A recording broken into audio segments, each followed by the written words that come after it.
Merci, donc Lucien Vincent, je suis coach professionnel, formateur en management, leadership. J'accompagne de nombreux managers et dirigeants en France et à l'international. Et j'ai eu un parcours de management, de leadership, notamment chez Volvo, dans un rôle d'executive vice president dans l'univers des RH. Je manageais une direction de 200 personnes situées dans différents pays du monde, en Suède, en Pologne, aux États-Unis, au Japon, en Inde, en France. Et donc, j'étais déjà depuis longtemps dans des environnements de management à distance et de collectifs dispersés. Donc aujourd'hui, de manière intense, en télétravail, je retrouve des choses que j'ai vécues depuis longtemps et que certaines équipes globales connaissent très bien. Ouais, c'est ça, hein, t'as été top manager et directeur. Alors, je crois que tu as fait un passage chez Renault Trucks, c'est ça? Renault Trucks, c'est dans le groupe Volvo. Et dans le groupe Volvo. Ok, Ouais. ok. Donc, une expérience impressionnante. Aujourd'hui, tu t'es reconverti et t'es coach et consultant pour aux dirigeants en management, quoi. Tout à fait. Et je Ok. continue à travailler avec Volvo d'ailleurs, entre autres. Hein, je garde de bonnes relations.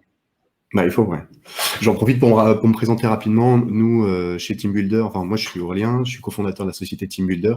On est une solution logicielle qui fait le jumeau numérique des entreprises pour le management et le pilotage des ressources humaines. Voilà. On est une application mobile qui est connectée à une solution logicielle pour cartographier votre entreprise et anticiper les besoins, prévenir les risques et puis prendre les meilleures décisions pour votre boîte.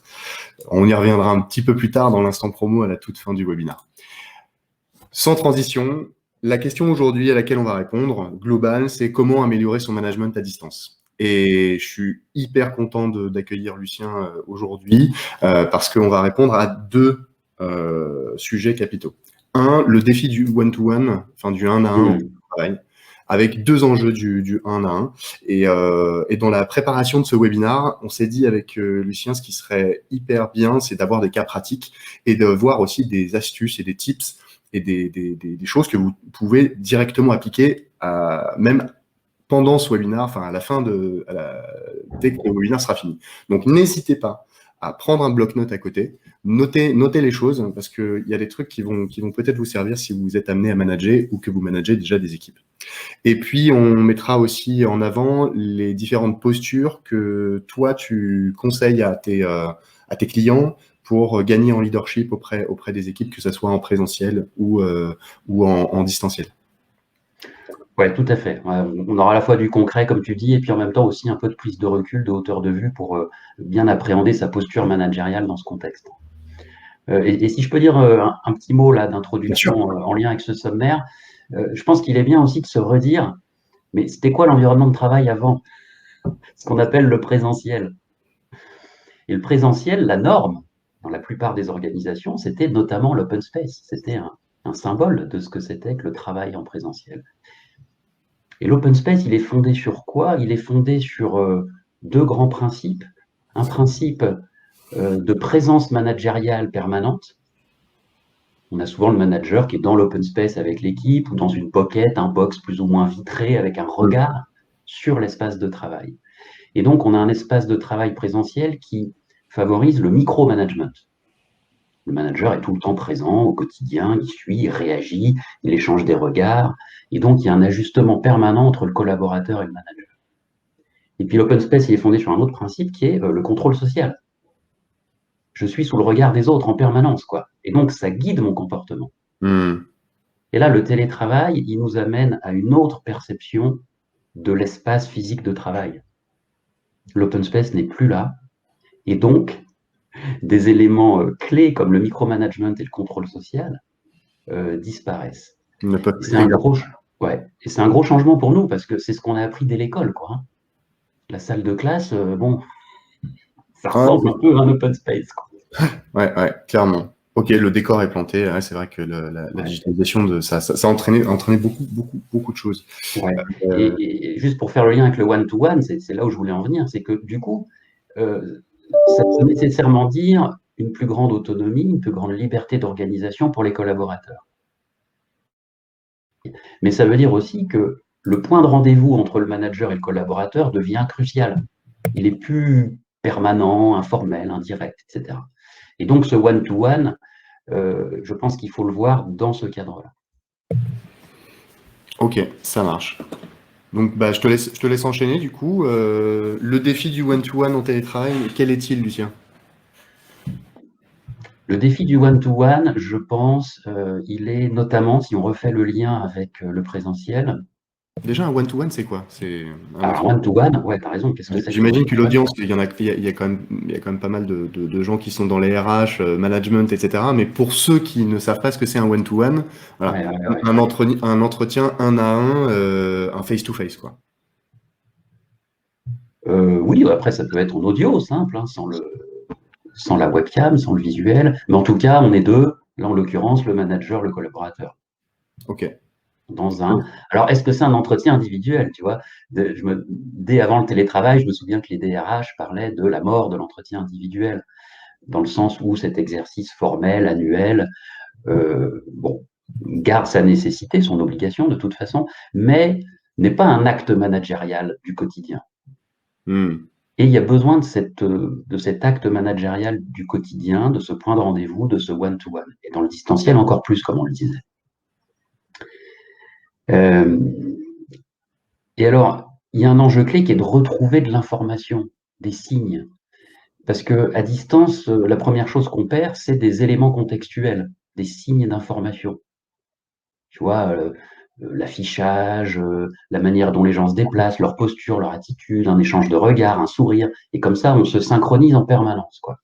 Bah, c'est sûr, il y a beaucoup de choses qui sont non verbales, qui transitent dans ce qu'on voit en présentiel. Tu peux adapter ton discours à la personne parce que tu vois des. Déjà là, on voit que le buste, on voit pas tout le reste du corps. Tu sais pas si je suis en train de me gratter le genou, ou si je suis en train de me gratter le bras, ou si je suis nerveux en dessous. Là, je pourrais paraître super calme, mais ça se trouve, je suis en train de taper du pied.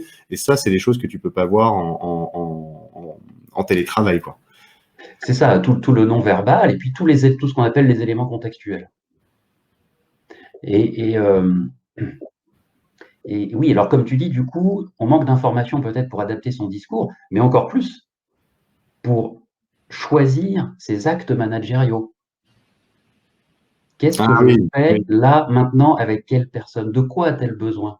D'un soutien, d'un recadrage, Mm. d'un feedback? C'était tous ces actes managériaux du quotidien, d'une décision, d'un conseil.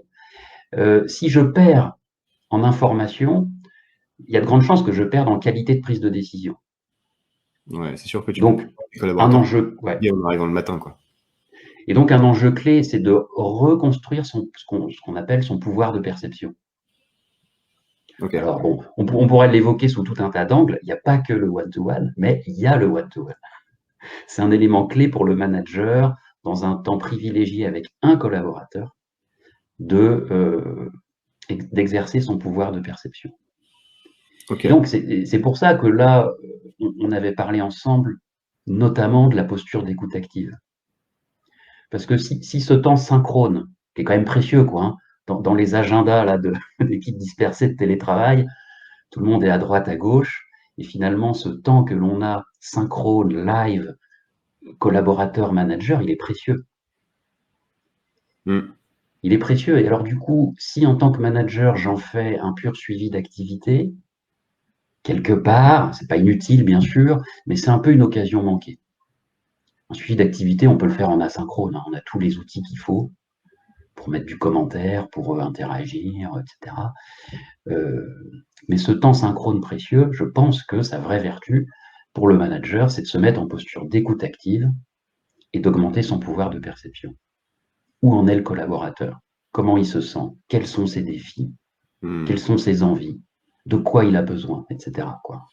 Ah, de quoi il y a besoin? Bah, ça fait un écho avec les deux autres. Tu m'avais parlé, toi, quand on a préparé ce webinaire, tu m'avais Ouais. dit qu'il y a vraiment deux clés du one-to-one. Il y a vraiment deux objectifs à aller chercher en one-to-one. Ouais, pour moi, il y a deux objectifs clés, effectivement. Euh, il y a l'autonomie, la motivation, mais pourquoi? Parce que, on le disait, le manager, il doit agir par lui-même, beaucoup plus qu'avant. Et donc, de quoi on a besoin pour agir par soi-même? On a besoin d'autonomie. Donc, il y a un enjeu clé pour le manager d'autonomiser son collaborateur le plus vite possible. Et puis, on a besoin d'énergie, quoi, Mm. d'engagement. Et donc, évidemment, il y a l'enjeu pour le manager de motiver ou de faire en sorte que le collaborateur lui-même se motive. Donc, je Ok. pense que c'est les deux enjeux centraux de ce temps d'échange. J'ai appuyé sur la slide Ouais, d'après. ouais, ça marche, ça marche, ça Ça, marche.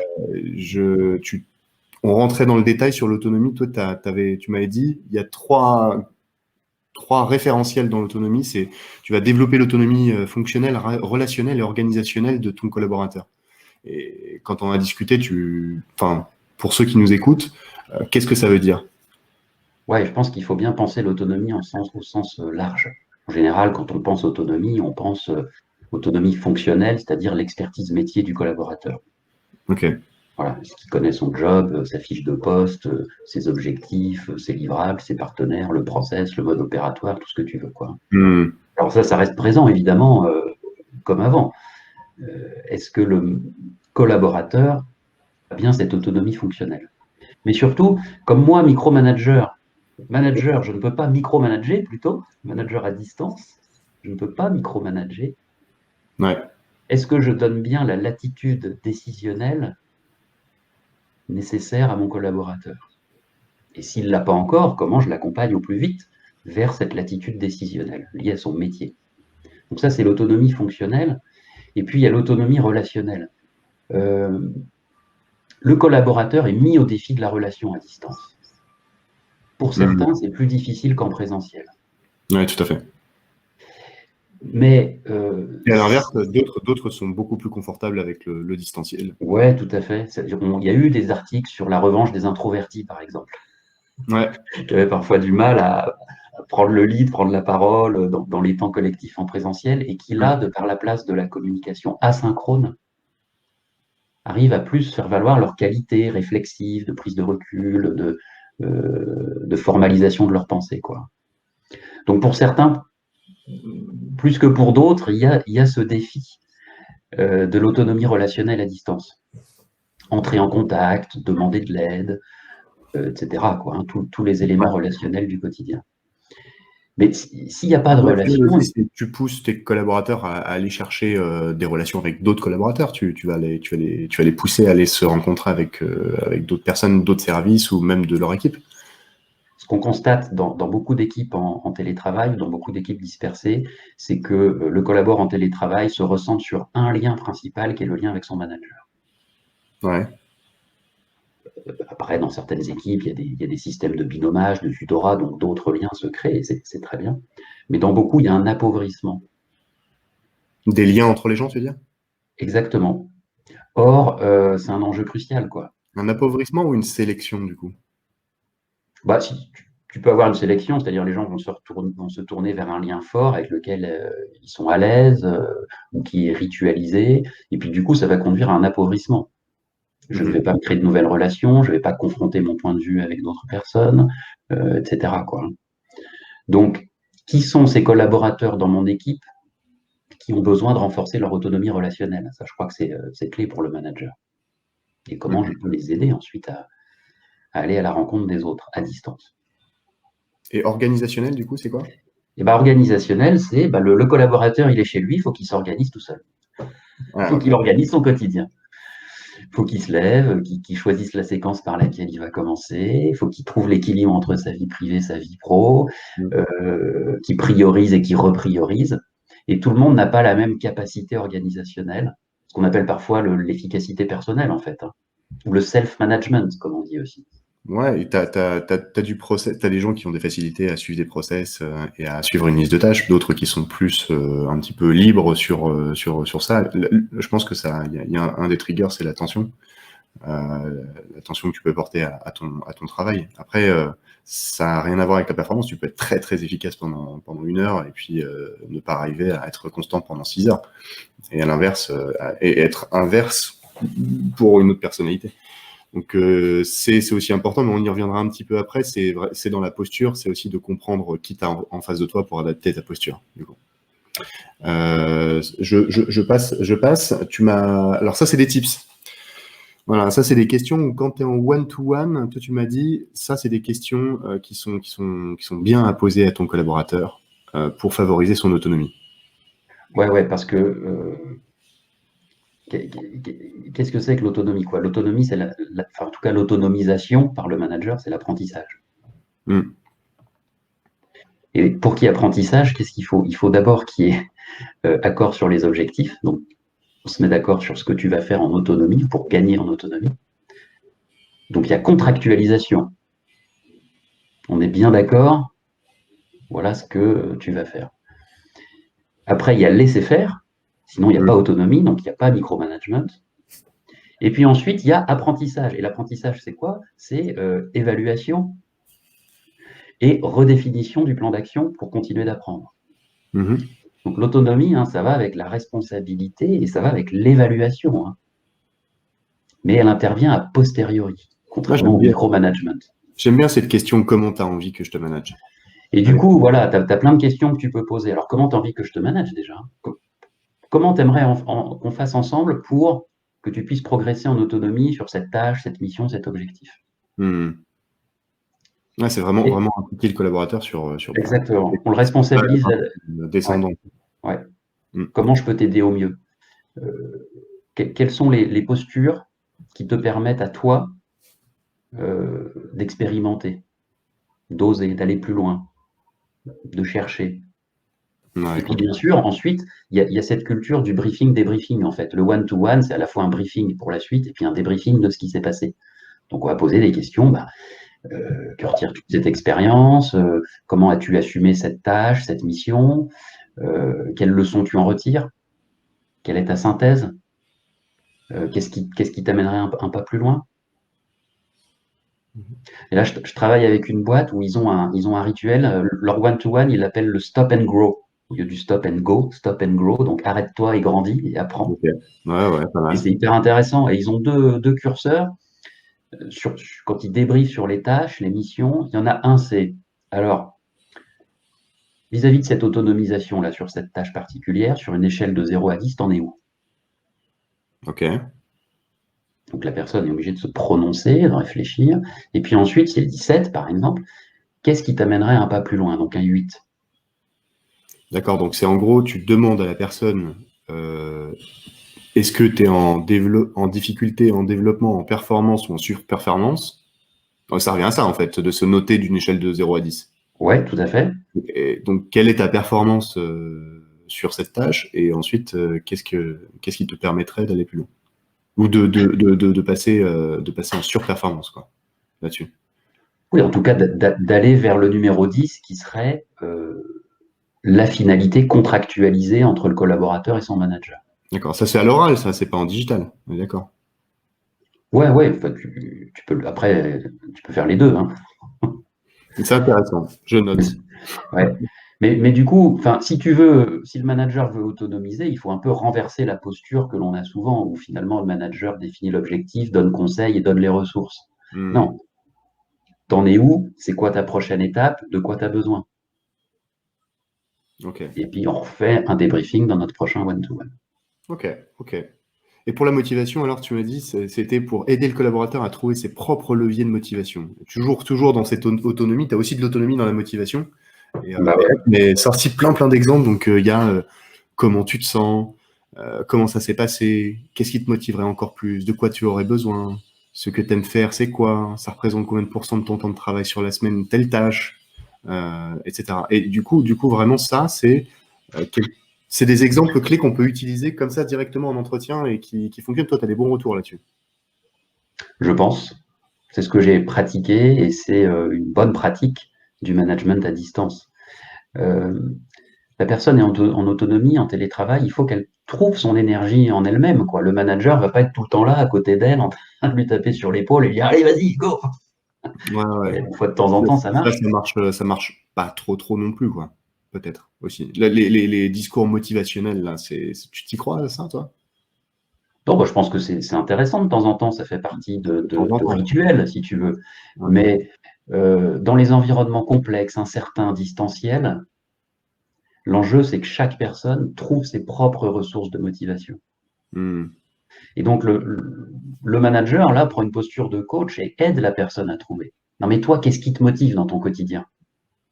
Voilà, à la limite, même, faisons du très, très basique. quand tu as postulé, tu as eu une fiche de poste. Qu'est-ce qui te plaisait dans cette fiche de poste? Puis tiens, Ouais. si je regarde la semaine passée, qu'est-ce que tu as adoré faire?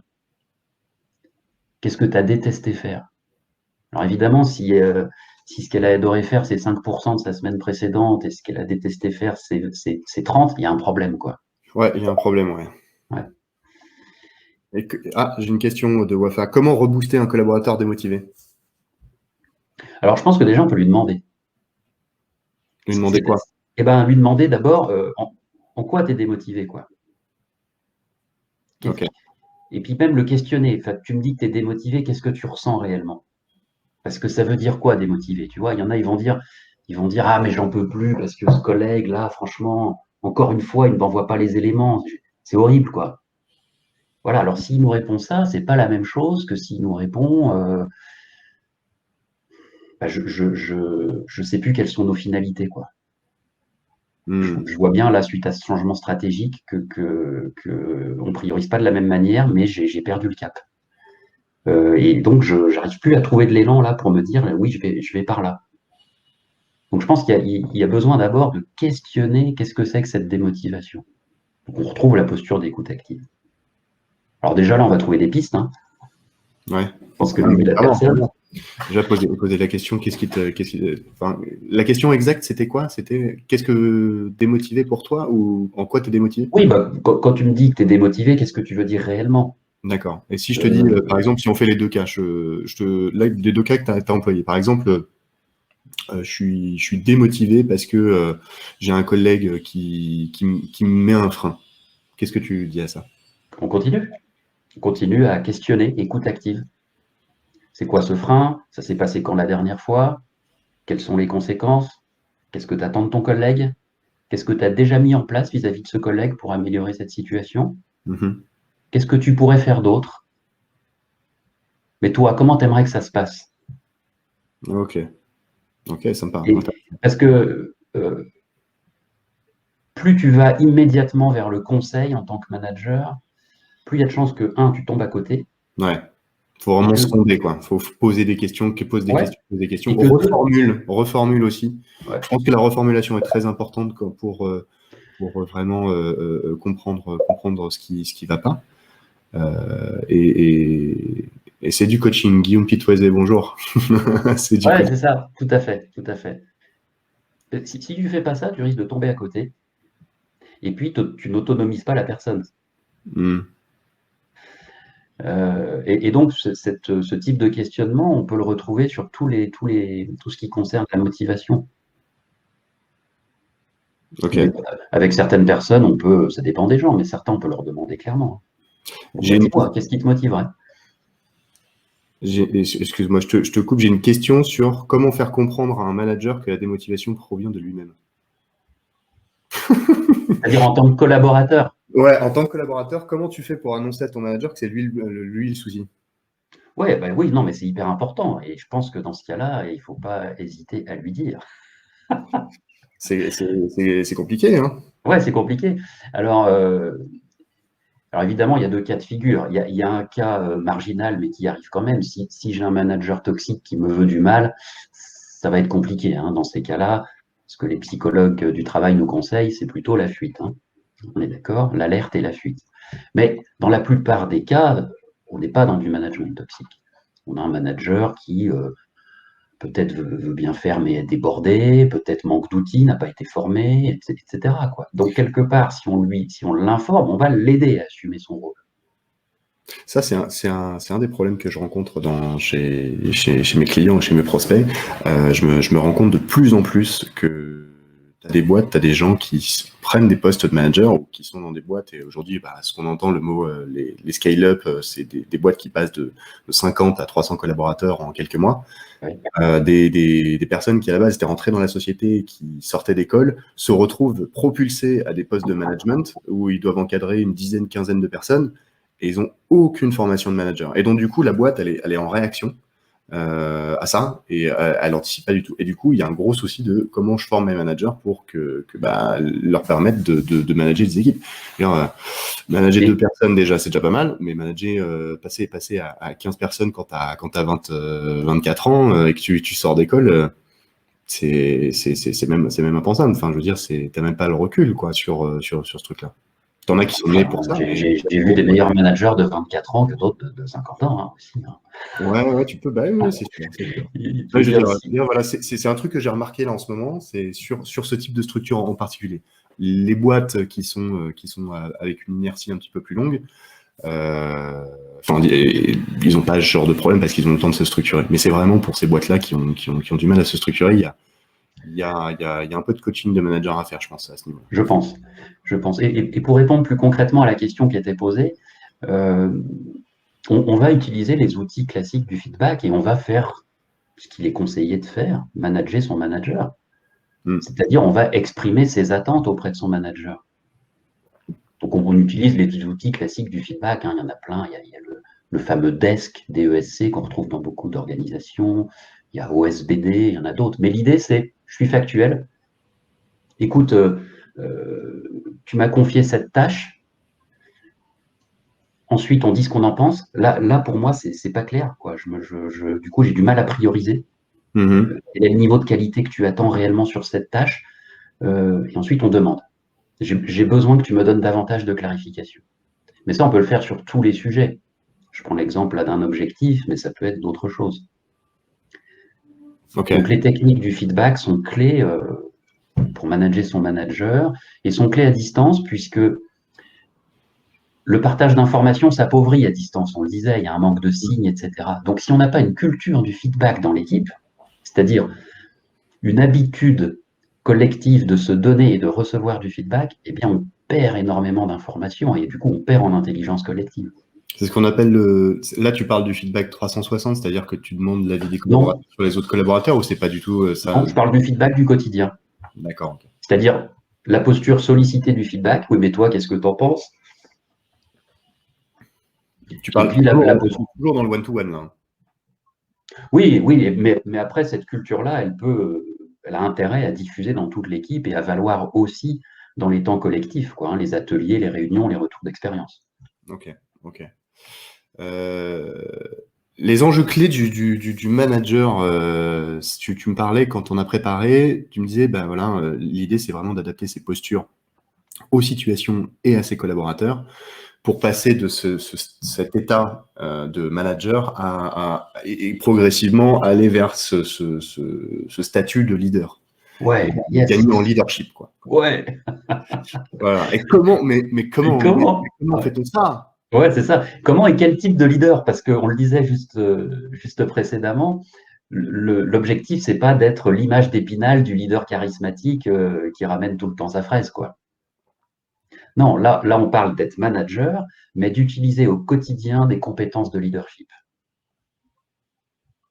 Et alors, justement, j'aimerais te communiquer une définition du leadership. Il y en a plein, mais je pense qu'il est bien de le définir. Donc, j'en donne une là qui, moi, me plaît bien, qui dit, c'est de Hélène Van Weslor, si je me souviens bien, et qui dit le leadership, c'est la capacité à faire agir les personnes par elles-mêmes dans le sens souhaité, en leur en donnant les moyens. Et moi, j'adore ça, c'est extrêmement concret. Ça nous évoque la distance. Enfin, le leader, il fait agir en dehors de lui-même, sans être présent, quoi. Donc, le leadership et la distance, ça va vraiment ensemble, quoi. Et alors, faire agir les personnes par elles-mêmes, ça veut dire leur donner de l'autonomie, les autonomiser. Et là, ça nous renvoie à une posture de leader coach, le manager coach, c'est-à-dire je fais grandir la personne vers plus d'autonomie, de responsabilité. Après, la deuxième partie de la définition, c'est dans le sens souhaité. Eh ben, c'est ce qu'on appelle le management par les finalités, donner du sens, exprimer les finalités, une vision. Et donc là, on va être dans une posture de manager, de leader inspirant. Et puis en leur en donnant les... Ouais, pardon. Indiquer là où on va. Je reprenais ce que tu disais. Ouais. Et puis en leur en donnant les moyens, c'est-à-dire qu'on va leur donner les bonnes ressources. Et ça, c'est facilitateur. Quelle qu'elle soit. Et là, on va faciliter. Que ce soit l'individu, que ce soit le collectif. Ok. Ouais, j'aime bien la citation que tu nous as mis. Ah, je vais la mettre en grand écran pour que les gens puissent la lire si jamais. C'est si vous dites aux gens où aller, mais pas comment y aller, vous serez surpris par les résultats. Hmm. Ben ouais, ouais. On voit que c'est une problématique de toute époque à travers cette citation qui est pas récente, mais qui est intéressante parce qu'en plus elle vient du monde militaire, qui est pas de prime abord le monde de l'autonomie, quoi. Ouais. Non, Et pourtant, qu'est-ce qu'il nous dit? Ben, il nous dit ça, c'est-à-dire je fixe le cap, les finalités, et ensuite je le laisse faire. hmm. D'ailleurs, ben, pour ceux qui sont intéressés par ce domaine-là, il y a un livre qui est sorti plus récemment, je crois que c'est au début des années 2000, qui s'appelle Team of Teams, d'un autre général, le général McChrystal, qui est justement sur un livre blanc pour tirer les leçons et améliorer la performance des forces spéciales dans les environnements VUCA, vulnérables, incertains, complexes, ambigus. Et l'un des messages clés, c'est celui-ci, quoi, hein. C'est-à-dire, plus on donne de l'autonomie, de la latitude décisionnelle, plus on va avoir un haut niveau de performance dans la complexité. Mais la condition pour ce faire, c'est que les finalités soient extrêmement claires. Ok, tu recommandes ce bouquin du coup, Team of Teams? Ouais, très intéressant. Là, je vois ça, New Rules of Engagement for a Complex World de Stanley McChrystal. Voilà, Ok. on est en plein dans la complexité dans nos organisations depuis pas mal d'années maintenant. Elles se traduisent par quoi? Elles se traduisent par les organisations matricielles notamment, par les C'est-à-dire? innovations. C'est-à-dire les organisations où on a beaucoup de transversalité plutôt que de pyramidal, beaucoup de mode projet Ouais. plutôt que de hiérarchique. Donc les organisations matricielles, les organisations changeantes, les organisations apprenantes, les organisations qui sont en permanence dans l'innovation de rupture, et puis l'interculturalité et la distance liées aux organisations globales et au télétravail. Donc la complexité, c'est le lot quotidien de la plupart des organisations. Ok, donc se rappeler qu'il faut donner du sens, toujours dire, bah voilà, ça c'est le cap. Et en fait, on fait quoi concrètement pour être un leader inspirant, on rappelle à chaque fois on rappelle la mission, la vision de l'entreprise ou du service ou du projet. Juste ça, de temps en temps. Alors, je pense que, Concrètement, ça serait quoi par exemple? Par moi, je exemple, pense que chez Volvo ou même chez un client ou dans une situation X ou Y, avoir un petit exemple concret, ça m'aiderait un petit peu plus à comprendre. Je pense que là, le talent du leader, c'est de faire le lien entre la vision de l'organisation, celle de son équipe et celle de l'individu. Mhm. Donc, le manager, le leader, là, va, à travers les éléments dont il dispose, faire preuve de créativité, quoi. Il va pouvoir exprimer son leadership, c'est-à-dire sa force, utiliser des métaphores, par exemple. Hein. Donc, je ne sais pas, reprendre la vision de l'organisation, je ne sais pas, bah, là, dans cette crise, l'organisation a pour mission, bah, par exemple, Samsung, j'ai entendu ça hier, Samsung va réduire ses capacités de production dans l'électroménager et augmenter ses capacités de production dans les puces. Ok. Changement de vision, quoi. On a une priorité stratégique qui change et qui doit se concrétiser dans les 6 mois. Eh bien, si chaque manager à son niveau qui est concerné par ça utilise cette vision pour ensuite faire le lien avec, OK, bah, quel est le sens de notre collectif dans ce changement stratégique? Ouais. Qu'est-ce qui est attendu de nous à 6 mois, à 3 mois? À quoi on verra qu'on a réussi à contribuer à ce changement stratégique? Et puis ensuite, à chaque personne, voilà, toi, à travers ton rôle, à travers tes talents, tes capacités, comment tu peux contribuer à atteindre cette vision, cette projection. Eh bien, là, le manager inspire par les finalités, et puis en faisant les liens entre les finalités d'organisation et le sens de l'équipe et les finalités individuelles. Mhm. Donc, donne de l'élan, de l'engagement, mais aussi de l'autonomie. Si plus la finalité est claire, plus je peux en autonomie faire les bons choix, c'est-à-dire des choix qui vont dans le sens des finalités de l'organisation. Ok. Ok. Toi, tu as eu, on va dire par exemple, à ton niveau, toi, dans ton expérience professionnelle, cette aspiration que tu donnais à tes collaborateurs, elle se manifestait de quelle manière? C'est-à-dire que est-ce que c'était quelque chose qui était constant? Toi, tu te disais, allez, au moins une fois par semaine, une fois par mois, je vais mettre une couche là-dessus? Ou est-ce que c'était naturel pour toi? Et je veux dire, est-ce qu'il y a une fréquence adaptée pour chaque posture? Tu vois, j'imagine qu'il faut osciller entre ces trois postures dans ton modèle dans la même journée avec tes collaborateurs et en fonction des collaborateurs que tu as en face de toi. Mais typiquement, sur quelle posture, on va dire, appuyer en fonction de quel cas. Parce que tout à l'heure, on voyait, je sais pas, j'imagine que c'est un peu quelque chose d'intuitif, tu vois, quand tu as la personne qui est en face de toi, tu vois qu'elle est un petit peu démotivée, bah, soit tu vas te dire, allez, je vais te faciliter le machin, soit je vais t'inspirer, soit je vais te coacher. Mais quelle est la posture à adapter en fonction de quelle situation, tu vois?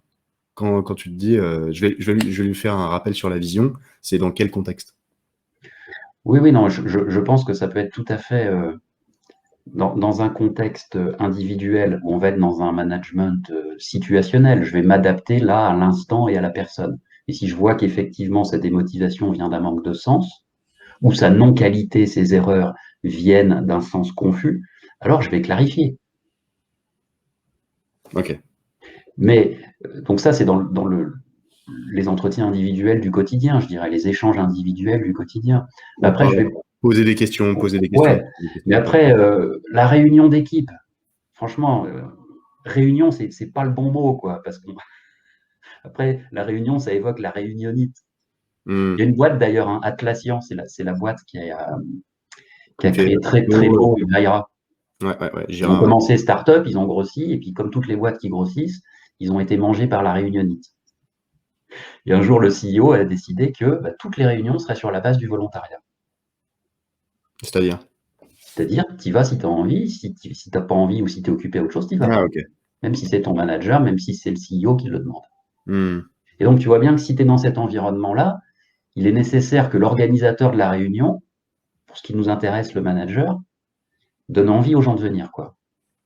Et donc, la réunion, c'est aussi un endroit clé, déterminant pour rappeler le sens, revenir à l'inspiration, quoi.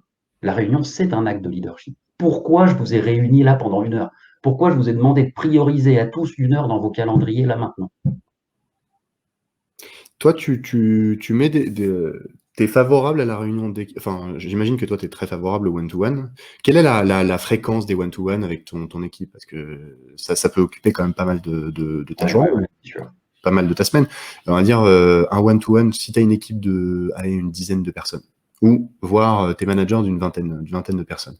Typiquement, on peut se rendre compte que si tu fais un one-to-one avec chacun, ta semaine, elle est bouffée, quoi. Ouais, tout à fait. Et donc, je pense que donc, ça dépend de la taille de l'équipe, comme tu le dis. Ça dépend des métiers, des secteurs. Et ça dure combien de temps un one-to-one? Alors justement, c'est là où je veux en venir.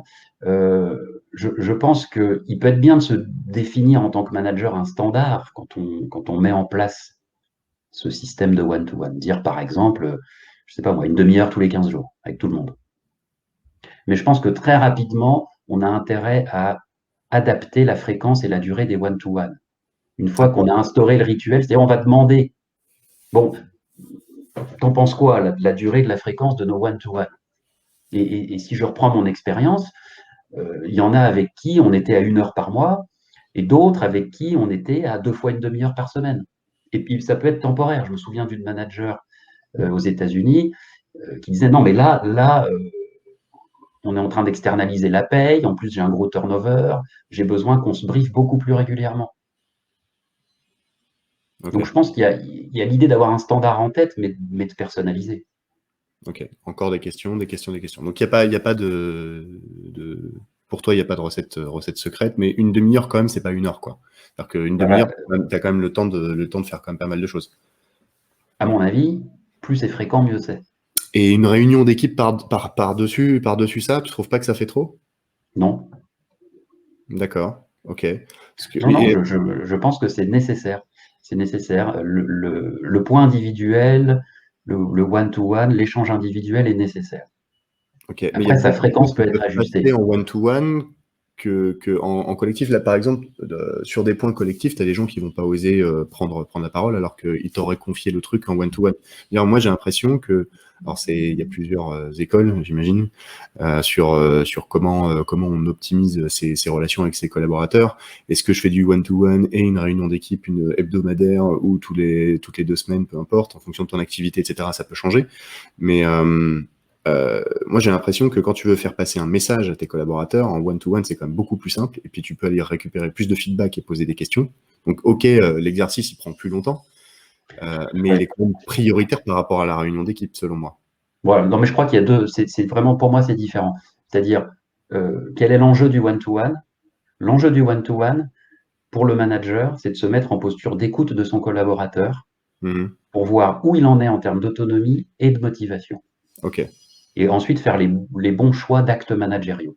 OK. Et la Je réunion challenge, je d'équipe, c'est soutiens, quoi? je recadre, etc. Et par contre, le rituel collectif, Ouais. son enjeu, c'est d'exploiter le potentiel d'intelligence collective de son équipe. OK, C'est répondre à des ça l'enjeu, quoi. questions de manière collective. Exactement. OK. Un rituel d'équipe, même si le manager est pas là, on est d'accord qu'il faut qu'il ait lieu. Ah oui, je pense. Sauf si c'est le comité stratégique trimestriel qui dépend beaucoup du manager. Mm. Mais sinon, on dit qu'à distance, il faut que les interactions soient, de manière générale, plus courtes et plus fréquentes, en les adaptant comme on le disait. Mm. Mais donc, si c'est court et fréquent, plus c'est court et fréquent, plus on est proche de l'opérationnel, hein. Plus on est proche de l'opérationnel, des opérations, de l'expertise métier, plus le collaborateur est légitime pour l'animer lui-même. Pour moi, l'idéal du manager, c'est que tous ses équipiers aient atteint le niveau maximal d'expertise et d'autonomie. Le manager, il n'est pas là pour être l'expert, quoi. Ouais, bien sûr. Et une fois qu'on dit ça, si on fait le lien avec un rituel fréquent d'équipe, opérationnel donc, bah, alors l'animation peut être tournante. Un rituel d'équipe, alors moi je pose des questions pratico-pratiques, mais je me mets à la place des gens qui peuvent aussi nous écouter. C'est quoi? Une demi-heure aussi? 1 heure? Une réunion d'équipe d'1 heure, ça fait long quand même, non? Non, mais là, c'est pareil, ça dépend des équipes. Ça dépend des équipes. Il faut fixer le temps. Je veux dire, parce que les réunions à plusieurs, ça peut vite déborder, quoi. Ouais, tout à fait. Non, mais on peut avoir une réunion, je ne sais pas moi, hebdomadaire d'une demi-heure. Mhm. Et comment tu coupes une réunion? C'est-à-dire, typiquement, là, tu me dis, la réunion d'équipe sert à traiter des sujets d'intelligence collective. Ouais, exactement. Le one-to-one sert à remotiver et donner de l'autonomie à ton collaborateur. Ouais. OK. D'accord. Si tu as des questions, des choses comme ça, on va dire, tu coupes et tu dis, OK, on en reparle la semaine prochaine. Et si tout le monde non, a commencé à justement, exprimer, comment tu fais? alors si on se met dans un rituel collectif, disons hebdomadaire, on n'est pas dans le quotidien, Mhm. hebdomadaire ou bimensuel, quoi. Ce qu'on veut faire, c'est potentialiser l'intelligence collective. Donc, si je suis un manager qui, dans ces réunions hebdomadaires, disons, puisque c'est souvent ça qu'on observe dans les équipes, si je suis un manager qui fait beaucoup, un, de redescendre d'informations, et deux, le fameux tour de table où chacun s'exprime sur ce qu'il vit, bah alors je passe complètement à côté de l'intelligence collective, quoi. Alors j'en ai un peu parce que j'informe tout le monde en même temps du même sujet, et puis Ouais. j'en ai un peu parce que les autres voient à peu près ce que fait l'autre s'ils écoutent. En général, les tours de table, on n'écoute pas, quoi. C'est pas très efficient. Ah, c'est marrant Non. ça, parce que nous on fait ça. Mais On fait, s'il on est, fait ça. s'il est, s'il est extrêmement rapide, Ouais. si le thème est ciblé et un intérêt collectif, pourquoi pas? OK. Tu trouves pas ça forcément très pertinent de dire, voilà ce que j'ai fait la semaine dernière, voici ce que je vais faire cette semaine? Un peu, mais ça peut se faire en asynchrone. On le disait, c'est-à-dire, tu vois, ce temps live, il est précieux. Mmh. Je réunis 10 personnes pendant 1 heure par semaine, ça fait 10 heures. Eh bien, l'intelligence collective, en général, elle s'exprime comment? Elle s'exprime dans la prise de décision collective, Mmh mh. la priorisation des tâches collectives Mmh. la résolution de problèmes d'équipe et la créativité, qui va un peu avec la résolution de problèmes. Et donc pour moi, ce qui doit être central dans les rituels hebdomadaires, disons, d'équipe, Ouais. c'est ça. Comment je vais maximiser l'intelligence collective? Et donc, est-ce qu'il y a des décisions collectives à prendre? Est-ce qu'il y a une priorisation collective à prendre? Est-ce qu'il y a un problème pour lequel bénéficier de l'intelligence collective sera un levier d'efficacité? Et si oui, alors c'est autour de ça que doit être structurée ma réunion. Du Ah, coup, mais c'est attends, j'avais. Et tu vois, si je me dis, ouais, mais attends, j'ai une info à donner. Ouais, mais non. À la limite, je m'enregistre, tu vois, je m'enregistre, je diffuse la vidéo, ils la regardent quand ils veulent, et puis par contre, on fait juste un point question-réponse d'une demi-heure au milieu de la semaine. en fait, le manager, c'est au manager de poser, enfin, je veux dire, déjà, naturellement, en tant que collaborateur, tu vas pas aller poser une question comme ça si on te donne pas, entre guillemets, l'autorisation. Et il y en a qui sont pas très à l'aise pour exposer leurs problèmes, se mettre en situation d'échec par rapport à l'équipe ou, enfin, peu importe. Mais du coup, ce que je me dis, c'est que là, dans ta vision, et ce que je trouve très intéressant, parce que ça recoupe avec une étude que j'ai lue il y a pas très longtemps, c'est donner du pouvoir décisionnel à ses collaborateurs les implique davantage dans l'entreprise et leur favorise un engagement de dingue. C'est-à-dire que si tu poses la question sur le déroulé de ta boîte, de ton équipe, de ton projet, de ton service, et que tu écoutes ce feedback et que tu prends cette décision collective et que tu la tentes tous ensemble, ça augmente de plusieurs points l'engagement de tes collaborateurs. Et je me disais, du coup, chaque semaine ou chaque 15 jours, là, toi, ce que tu préconiserais, c'est au manager d'arriver avec une question à discuter tous ensemble et une décision à prendre tous ensemble sur tel ou tel sujet, Ah plutôt bah, que... clairement, clairement. Moi, je pense que le manager doit pas se dire, un manager fait des réunions, donc je la fais. Il doit se dire, j'ai une équipe qui a un potentiel qui s'exprime que quand elle est ensemble en interaction. Ok, Potentiel de décision, créativité, etc. C'est ce qu'on disait. Et donc, ben, quels sont les sujets, les problèmes en ce moment qui mériteraient d'utiliser ce potentiel? Et donc, ce sera l'objet de ma réunion. ok.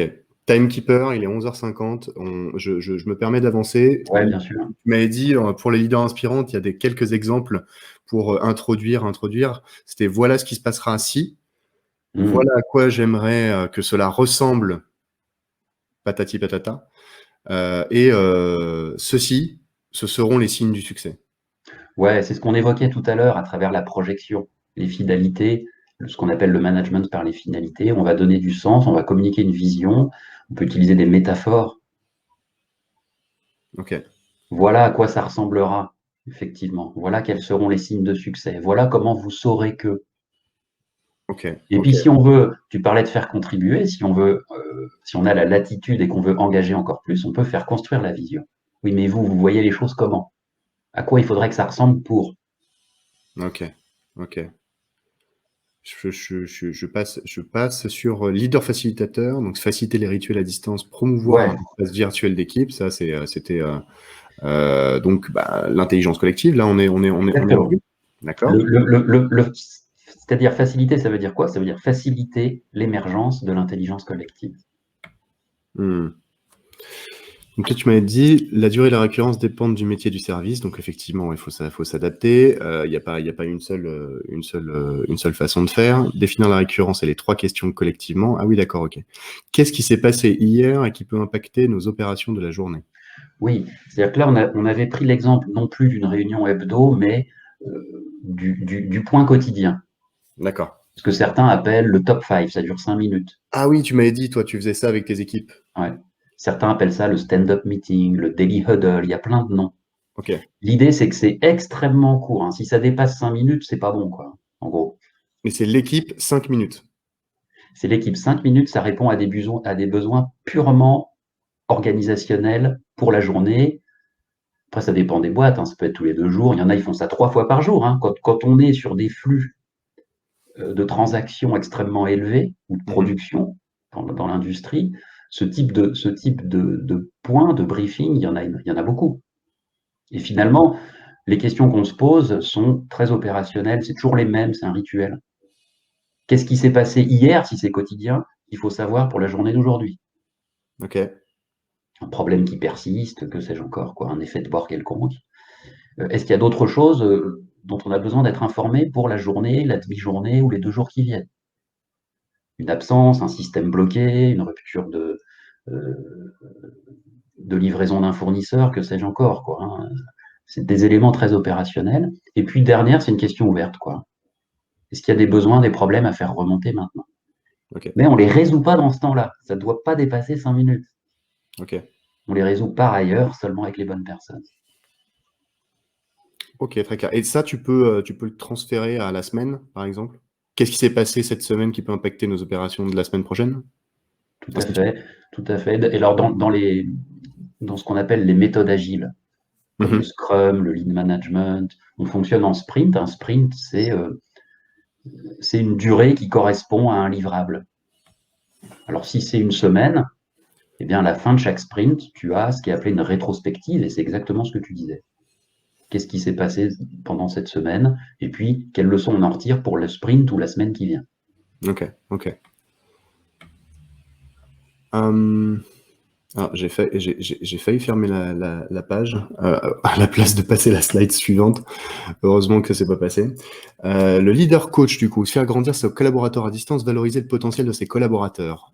Et là, tu m'avais parlé de deux, trois trucs. Donc, tu m'avais parlé, un, de la matrice engagement-compétences, deux, de l'entretien de motivation et de l'entretien d'autonomie. Donc là, l'entretien de motivation et autonomie, ça, on en a parlé c'est le Ouais, one-to-one. Donc ça, ouais, c'est vraiment la posture coach. Je vais t'aider à grandir, je vais favoriser ton employabilité, de quoi tu as besoin, etc., etc. Et exactement. la matrice engagement compétences, alors ça, c'était toi qui me l'a avancé. Qu'est-ce que tu entends par là? C'est quelque chose de classique, du coup. Ouais, c'est un classique. C'est un classique qui vient de Herzey et Blanchard, qui sont aux origines de ce qu'on appelle le management situationnel, c'est-à-dire j'adapte ma posture et mes actes managériaux en fonction des personnes et des contextes. Hmm. Alors, si on regarde les personnes, euh, les questions que se pose tout manager, c'est quel est son niveau de compétence, quel est son niveau d'engagement et quel est son potentiel. Cette matrice, elle aide à positionner les personnes en fonction de leur tâche, de leur mission sur ces 3 niveaux. Ok. Et en tant que ce positionnement qu'on fait souvent spontanément, naturellement, cette photographie va nous permettre d'agir en manager coach, c'est-à-dire bon, ben, sur quoi j'agis? Et ça donne Compétences, une information potentiel, très, très, engagement. très, très importante pour aussi faire de la planification de formation, typiquement. C'est-à-dire que je sais que tu n'es pas très élevé dans cette compétence, par contre, tu as un intérêt ou un engagement très fort pour cette compétence. Si c'est croisé avec X collaborateurs, je vais plutôt faire une formation en interne pour développer cette compétence parce qu'il y a un Alors intérêt. là, voilà. Là, c'est top. Là, de ma fenêtre, formation, coaching, c'est le top. Bah ouais. Mais ça peut être d'autres choses, bien sûr. Ça peut être des compétences techniques, des compétences, des soft skills, des hard, enfin tout, quoi. Tu peux. Oui, ça peut t'amener à confier une nouvelle mission, ça peut t'amener à instaurer un mentorat, ça peut t'amener à recadrer aussi à l'inverse, Mhm. etc., quoi, hein. Mais ça va vraiment guider tes actes managériaux. Ouais. Ok. Bon, bah, moi, ça me paraît très très clair. Donc, pour passer de manager à leader, il faut inspirer, il faut coacher et il faut faciliter. J'ai retenu. Euh, et tu m'as sorti une citation de Brené Brown. Alors, Ouais, ouais. le courage managérial, c'est oser se rendre vulnérable. Il faut se rendre vulnérable quand on est manager.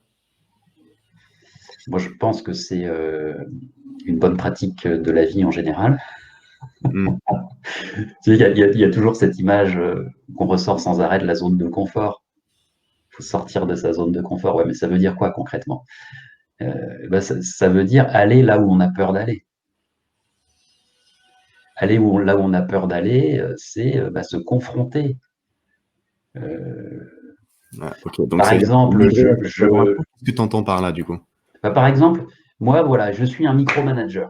J'ai toujours travaillé en open space à tac, tac, voir ce qui se passe, réagir, recadrer, piloter, être là en permanence. Boum, on Mhm. bascule à distance, je ne peux plus faire ça. Ils sont plus là. Je suis obligé de donner plus d'autonomie. Donc, oui, mais j'ai peur, parce que je suis un micromanager, j'ai peur de lâcher prise, de perdre le contrôle. Ouais. Donc, mon défi principal, ça va être de surmonter cette peur et de m'exposer à cette situation. Non, il ne faut pas que j'essaye de reproduire mes, mes injonctions de contrôle dans le collectif dispersé. Il faut au contraire que je change de posture, que je donne de la confiance, que je laisse faire, que je fasse grandir en autonomie. Et puis Hmm. que je contrôle ensuite, bien sûr, mais a posteriori, les gens sont en responsabilité. Donc, voilà un exemple. Et donc, Quel est un autre exemple de se rendre vulnérable auprès de ses collaborateurs? C'est quoi? C'est dire plutôt, ben, moi, je sais pas faire ça. C'est dire ses incompétences ou ses inexpériences à son équipe, du coup? on peut le dire, mais on n'est pas obligé de le dire. C'est surtout l'action, là, faire. Mais à la limite, tout le monde là autour de cette table pourrait se poser la question, quoi. Quels sont les actes managériaux que je redoute de faire? Ah, d'accord, ok. Donc la question, c'est ça plutôt. Ok. Ouais, Qu'est-ce que ouais, j'aime pas faire? ouais, Qu'est-ce qui me bloque de faire en tant que manager? ouais. Et du coup, me forcer à Par le faire. exemple, par exemple, quelqu'un posait la question, faire un feedback à mon manager. Mhm. Je redoute ça. Bah, ok, allons-y. Ou alors un manager qui redoute de prendre la parole en public dans les classiques. Ah oui, ça. Ou certains managers ont peur de faire des recadrages aussi. Hmm. À distance, c'est facile de se cacher derrière son écran. Et le recadrage, ah oui, on en avait parlé en plus. Le recadrage, toi, absolument, on shoot pas un mail, c'est de vive voix ou en visu, quoi. En fait, le recadrage, les bonnes pratiques sont exactement les mêmes qu'en présentiel. Ça se fait C'est-à-dire. en individuel, Mhm. ça se fait en face à face, donc la caméra allumée, les yeux dans les yeux. Et puis bon, ensuite, il y a les bonnes pratiques du recadrage, il y a les différents niveaux de recadrage, mais ça, je dirais que c'est un autre sujet, c'est comme en présentiel. Le risque à distance, c'est que si déjà on a peur de faire du recadrage, on n'aime pas ça, il y a beaucoup de managers qui n'aiment pas ça, qui sont Mhm. plutôt dans la bienveillance, l'accompagnement, et moins dans le recadrage, alors que parfois il faudrait l'être. Un recadrage, Le, c'est plutôt dire, bon, voilà, ça s'est mal passé. C'est faire un constat d'un échec à son collaborateur. C'est ça le recadrage? le recadrage, c'est rappeler le cadre. Donc D'accord. ça peut être sur le comportement de la personne, ça peut être sur n'importe quel sujet. Mhm. Eh bien, si on redoute de faire cela et qu'on est dans un environnement distanciel, c'est encore plus facile d'éviter de le faire. Mhm. Se cacher derrière son écran, comme on dit, comme si on n'avait pas vu. Ouais, mais un comportement qui mérite d'être recadré, qu'on ne recadre pas, il a des effets de bord, quoi, hein, sur tout le collectif de travail. Donc à distance, on fait des entretiens de recadrage, des échanges de recadrage, comme en présentiel. Mhm. Comment tu recadres? Tu vois ce que c'est la diva en management? D'ivoire, la diva, qu'est-ce que c'est? C'est la personne très performante, mais qui a aucun esprit d'équipe et Ah, qui porte la performance globale de l'équipe vers le haut, mais qui, s'il sort du collectif, le collectif aura on va dire une performance un peu moindre, mais va décupler sa performance quand la diva sera sortie.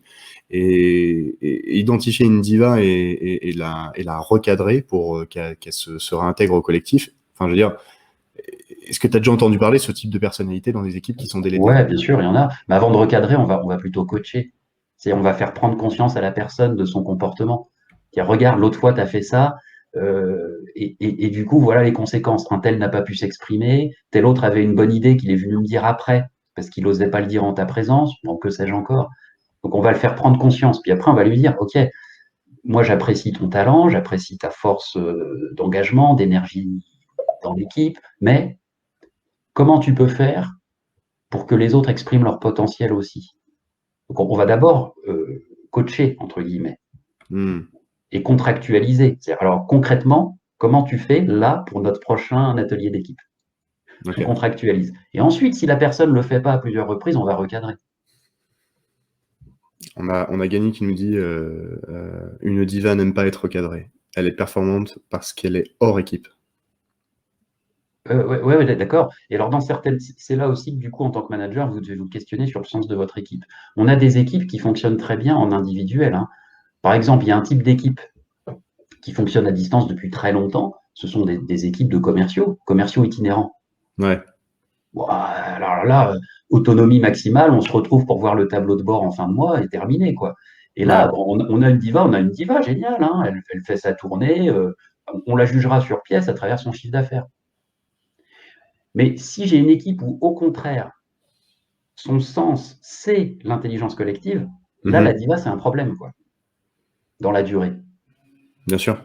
Donc, il ne s'agit pas de l'éteindre tout de suite. Non, il s'agit de la coacher, garder son talent, mais par ailleurs, comme tu le disais, faire vivre le potentiel du collectif. Sinon, on va être perdant. Ah oui, clairement. Clairement. Isolé. Il y a, il y a Gany qui nous dit faut-il l'isoler, à ton avis, cette diva? L'exclure du groupe et la laisser travailler en parallèle? Je ne sais pas, peut-être, mais le problème, c'est que si notre équipe a une valeur ajoutée collective, l'exclusion, de manière générale, c'est pas une valeur positive pour cette équipe. On a plutôt besoin d'une valeur d'inclusion. Donc, je pense qu'il faut plutôt avoir un dialogue ouvert avec cette personne et dire comment on peut faire pour que, avec le collectif, on continue de bénéficier de tes idées, mais qu'en même temps, tu laisses la place aux autres. Ok, ça marche. Je vois qu'il est 12h04, hein. On a encore, il y a encore pas mal de monde qui est connecté. Du coup, on va avancer. Je pense que le ventre commence à gargouiller. Donc, on va aller un petit peu plus vite. Manager vers leader. Donc, tu m'as dit, ah oui, effectivement. Donc là, on reprend ce qu'on a dit. Donc, prise de parole en public, recadrage, délégation, négociation, dire non à son collaborateur ou à son N+1, communiquer une décision difficile, licencier. Ah oui, licencier. Voilà. T'aimes pas licencier, il faut que tu te forces à le faire. Communiquer une décision difficile aussi. Ça, c'est des choses, et ça, c'est des choses que toi, en tant que coach, en fait, tu as été amené à faire tous ces points, j'imagine, à de nombreuses reprises. En tant que manager. Ouais, en tant que manager. Ouais. Et du coup, C'était des exemples hein, dans nos échanges pour illustrer la nécessité de s'exposer et de faire de ce qu'on n'aime pas faire. Ouais. Donc, on avait pris des exemples classiques, mais certains sont très à l'aise dans la négociation, le recadrage. Donc, c'est à chacun de voir réellement quel est son défi pour exprimer son courage managérial, c'est-à-dire se mettre en situation de vulnérabilité. Ok. L'instant promo. Ah, on arrive à la fin. L'instant promo. Toi, Lucien, du coup, tu as monté ta boîte qui s'appelle Leaders Building Agility. Je le prononce correctement. Tu es coach de CEO, de DRH et de manager. Et tu fais des formations au management à distance. Et t'appelles ça, alors j'ai trouvé ça super, c'est pas des réunions, c'est des talk and share. Donc, et tu m'as dit, bah voilà, c'est comme des réunions autour du feu où je réunis plusieurs managers, plusieurs hauts dirigeants, etc. Et ils abordent tous leurs problématiques et puis on essaye de retrouver, bah voilà, cette intelligence collective et de se donner des tips entre dirigeants. Je trouve ça génial comme concept. J'aimerais en faire partie un jour. D'ailleurs, si tu peux m'inviter à un talk and share, ça me ferait très plaisir. Et vous, dans l'assistance, là, si vous êtes intéressé, que vous avez un poste clé, bah, n'hésitez pas à contacter Lucien. Il y a son mail à la fin du webinar là pour faire partie de ces talk and share. Je pense que ça peut être hyper intéressant, quoi. Ouais. Conversation au coin du feu en petit groupe, 4, 5, 6 personnes, et on est en mode échange, conseil, quasiment sur mesure du coup. Ouais, clairement. Instant promo Team Builder. Team Builder, pour le rappel, c'est le jumeau numérique des entreprises au service du management et du pilotage des ressources humaines. Du coup, on est capable de cartographier votre boîte en fonction des compétences, du bien-être, des environnements de travail favorables, des performances des équipes et des activités entre collègues. Pour simplifier, on est le jumeau numérique, on fait le jumeau numérique en fait de l'entreprise. Donc c'est le Google Maps de votre boîte et dans laquelle vous allez pouvoir vous naviguer dans votre entreprise, rechercher les différentes choses et puis aller chercher des bons itinéraires pour aller améliorer la performance de votre entreprise au niveau RH et ressources humaines. Voilà. Donc, rapidement ici, ce qu'on a inventé aussi, c'est un Trimoji qui permet rapidement de voir quel est l'environnement favorable de vos collaborateurs dans votre arbre. Donc là, typiquement, moi, mon profil, c'est fusée, médaille et joker. Donc fusée, je suis très à l'aise dans un environnement libre. Médaille, c'est-à-dire que je tire ma motivation de la compétition, et le joker, c'est que je suis aussi bien à l'aise dans un rythme de routinier processé qu'un rythme d'urgence et gestion d'urgence. Voilà. Donc en fonction de ce trigramme, on est capable de cartographier l'entreprise. Ça, c'est juste pour les environnements de travail. Je fais pas plus long là-dessus. Mais je trouve ça inspirant parce que tu vois, ça permet à une équipe d'avoir un dialogue ouvert sur les personnalités, les préférences, les talents des uns et des autres, quoi. Ça, C'est c'est ça, chouette. en fait, ça permet au manager de se poser les bonnes questions sur ses collaborateurs et aux collaborateurs aussi de savoir comment le manager fonctionne. Et c'est assez cool parce que quand on voit, par exemple, un manager qui est compétition et puis urgence, tu sais qu'en fait, ça va être un manager qui va te demander des trucs constants avec des process. D'accord, un train, c'est sur des rails. Et toi, si tu es plutôt libre, en environnement libre, bon, bah, ton manager, ça sera à lui de s'adapter à toi et à toi de t'adapter à lui. C'est-à-dire, bon, je comprends que lui, il aime bien les process, mais lui, il doit comprendre que moi, j'aime pas trop ça. Que je suis très performant, mais j'aime pas qu'on m'impose trop de règles. Donc, je veux bien un management au mois, mais pas à la semaine ou micromanagement. Donc voilà. Et train, fusée, il y en a combien des items? Alors, il y a 3 items, c'est structure, source de motivation et rythme de travail. Et du coup, il y a deux items en fait, 2 emojis par item. Donc, D'accord, ouais. soit une structure hiérarchisée ou une structure libre. D'où tu tires ta motivation, plutôt de la compétition ou plutôt du social et de l'entraide. Et tu tires ton rythme, enfin, on va dire, dans quel rythme de travail tu aimes bien travailler. Est-ce que Ouais, c'est plutôt un rythme de travail routinier, process, voilà, ou plutôt gestion d'urgence. Et, d'accord. et on a cet aspect de polyvalence aussi, où tu peux être les deux à la fois. Tu peux être aussi bien à l'aise dans un environnement hiérarchisé et libre, aussi bien tirer ta motivation d'un esprit d'équipe ou d'un challenge compète. Donc voilà, c'est vraiment très variable en fonction des gens. Et ça, on tire ça d'une analyse qu'on a réalisée après plusieurs années de R&D sur quelques questions qu'on pose aux collaborateurs dans notre appli mobile. Et on est capable d'injecter les datas, du coup, dans cet arbre en mode dynamique. Voilà. Ton actu à toi, tu as sorti un bouquin, Ouais, une équipe en télétravail. ouais, en janvier. Il est paru en janvier aux éditions Studirama. C'est ce que les Américains appellent des guides de self-help. Donc, c'est une succession d'ateliers structurés selon un cheminement pour progresser, développer ses compétences. Et donc, avec des questionnaires, des quiz, des dessins, des ateliers de réflexion, finalement. Et puis, à chaque fois, des apports, bien sûr. Ouais. Ce que j'ai bien aimé dans ton bouquin là, c'était qu'effectivement il y avait des tests, c'est-à-dire que c'est très didactique, c'est-à-dire c'est vraiment processé, tu as 10 étapes à respecter, et puis pour chaque étape qui est très séquencée pour vraiment s'initier au management, et puis aussi pour aller plus loin sur le management, bah, tu intègres des tests pour se former rapidement et contextualiser en fonction de soi. Et ça c'est très très pertinent, quoi. Enfin, c'est vraiment très didactique en fait. Je te C'est remercie, mais c'est une bonne collection. Pour le coup, je n'ai pas inventé le modèle, je me suis inséré dans cette collection que je trouve très bien, qui est effectivement très concrète. Et c'est mon deuxième livre, je tiens à le dire. J'en ai sorti un autre l'année dernière. Voilà, je n'en ai jamais ouais, sorti avant, puis d'un seul coup deux. ouais. Et Ouais. l'autre est Et sur donc, la gestion des émotions au travail, donc on est plus sur l'intelligence émotionnelle. ok, parce qu'effectivement, ouais, tu es aussi spécialiste en intelligence émotionnelle. J'ai vu que tu avais plusieurs diplômes là-dessus, en coaching et Ouais, ouais. intelligence émotionnelle.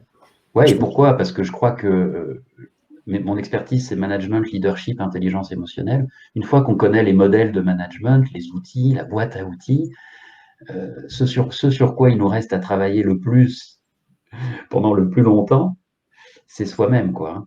Et Hmm. notamment son intelligence émotionnelle, en quoi mes émotions, mes schémas de pensée impactent mon comportement, et notamment ma performance managériale. L'intelligence émotionnelle, ça pourrait être. Bah, dites-le nous si ça vous intéresserait que Lucien revienne sur un webinar pour vous parler d'intelligence émotionnelle. C'est un link word en ce moment. On ne sait pas trop à quoi ça correspond l'intelligence Ouais, c'est émotionnelle. vrai.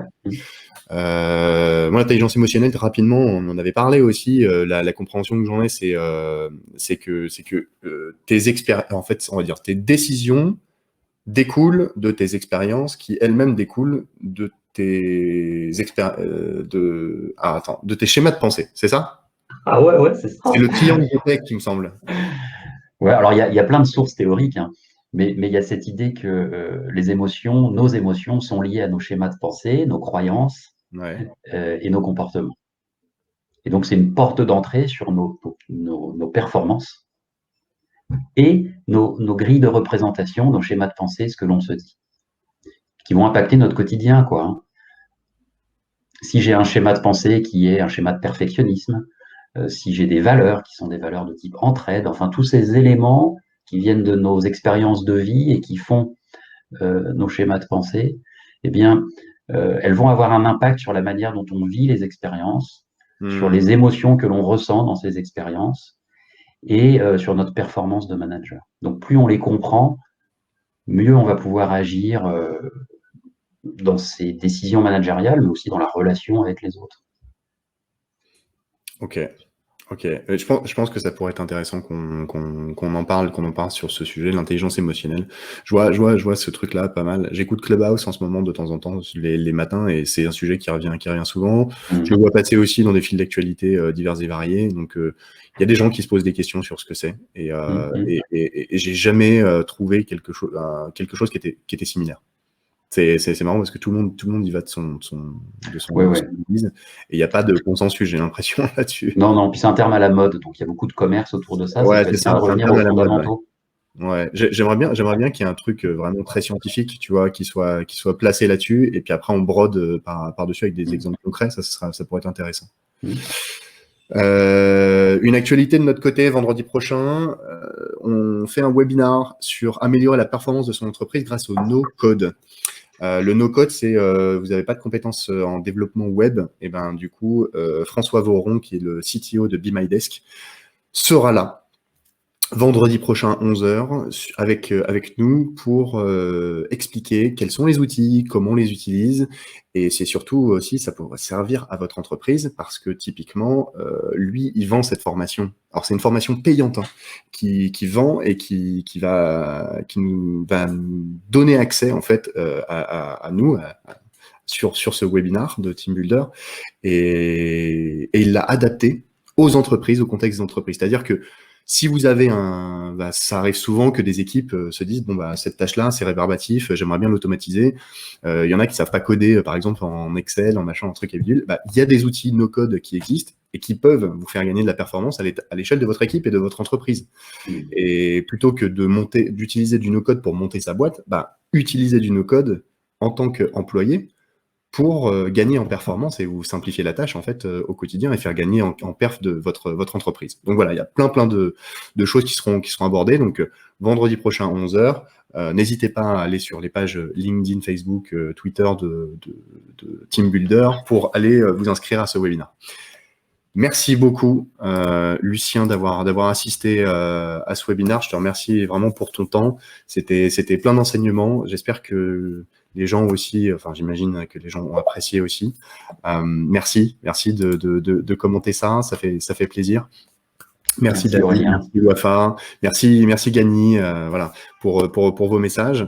Ce webinaire sera disponible en replay dès que j'éteindrai ce webinar. Donc, vous retournez au même lien et vous aurez accès au replay. Voilà. Peut-être qu'on mettra ce replay à disposition sur YouTube, mais peut-être que aussi on le séquencera pour aller tirer le meilleur parti de chaque bon conseil qu'a dit Lucien, pour faire des petites vidéos plus courtes qui soient un petit peu plus didactiques. Voilà.